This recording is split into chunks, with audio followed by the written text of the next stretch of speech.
What if I told you that the laziest person in the room might actually be the smartest one there? Not the strongest, not the fastest, not the one who works the hardest, but the one who quietly finds a way to win when it matters most.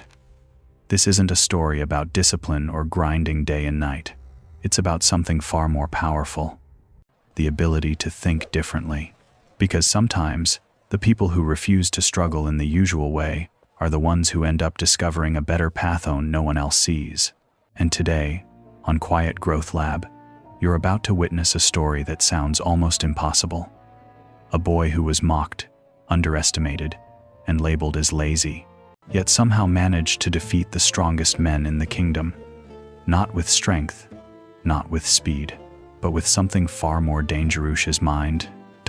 In a quiet, peaceful village, surrounded by endless rice fields, there lived a young boy named Ryan. He wasn't born into hardship, and he didn't lack opportunities. In fact, he had everything he needed to live a decent life.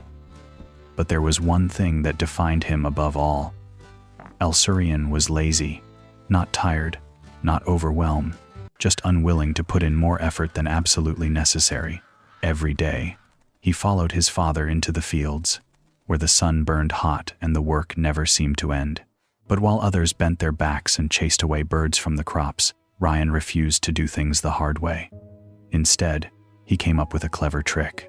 He planted wooden poles across the field and tied ropes between them, creating a system that could scare birds away with minimal movement.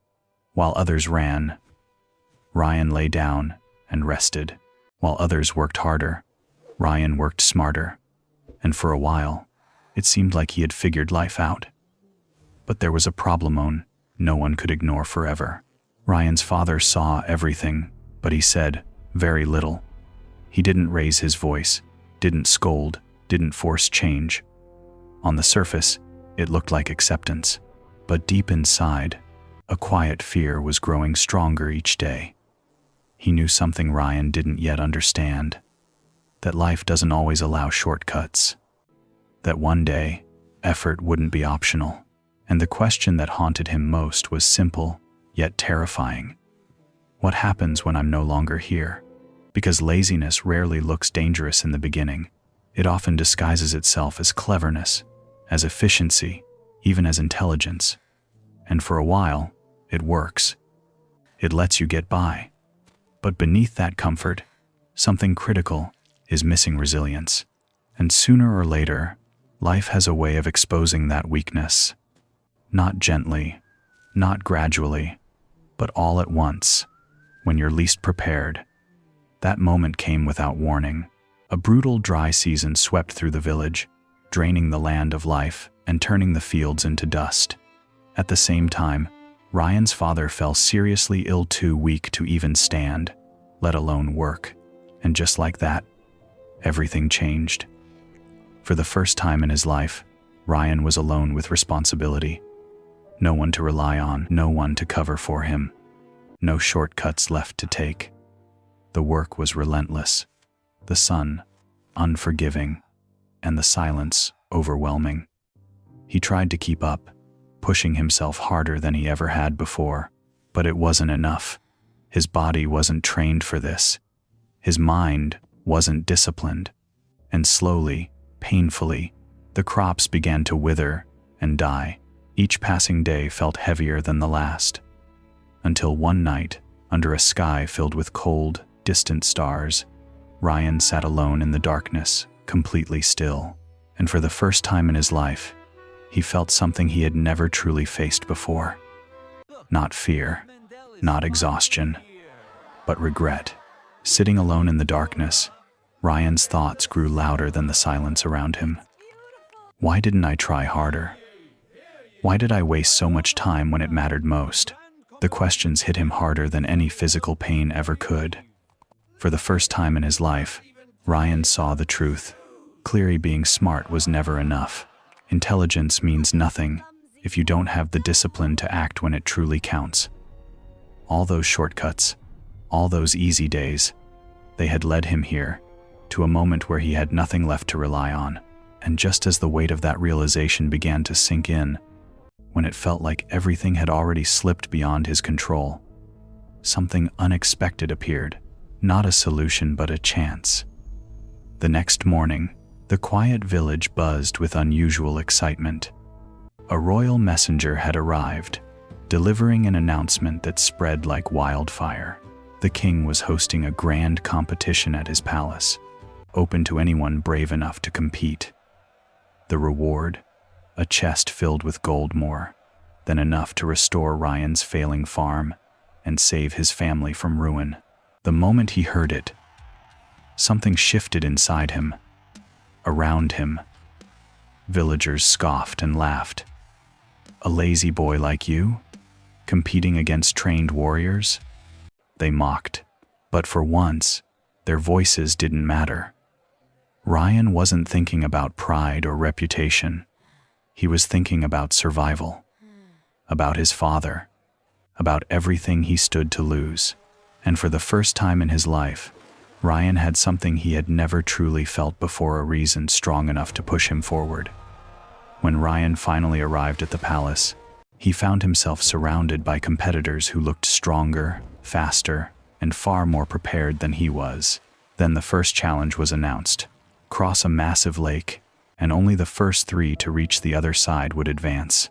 Without hesitation, the others dove into the water, cutting through the waves with powerful strokes. But Ryan didn't move. He stood at the edge, watching, thinking, "There's no way I can beat them with strength," he admitted to himself. And instead of following the crowd, he chose a different path. He ran into the nearby forest, quickly gathering broken branches and piecing them together into a simple raft. It wasn't perfect, but it didn't need to be. While the others burned their energy fighting the water, Ryan moved slowly, calmly, and with purpose. Stroke by stroke, he paddled forward as exhaustion began to slow the swimmers around him.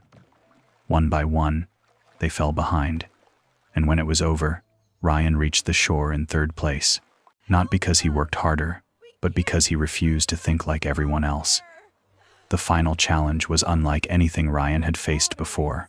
Each contestant was given a massive wooden block, heavy, solid, and unforgiving. The task was simple in words, but brutal in reality. Move that block for 1 full kilometer to the finish line. Behind them lay a selection of tools, but there was a catch: they could only choose one. Without hesitation, the strongest competitors rushed forward. One grabbed a thick rope, planning to drag the block with sheer force. Another chose a lever, relying on technique to gain an advantage. It was all about power, or so they thought.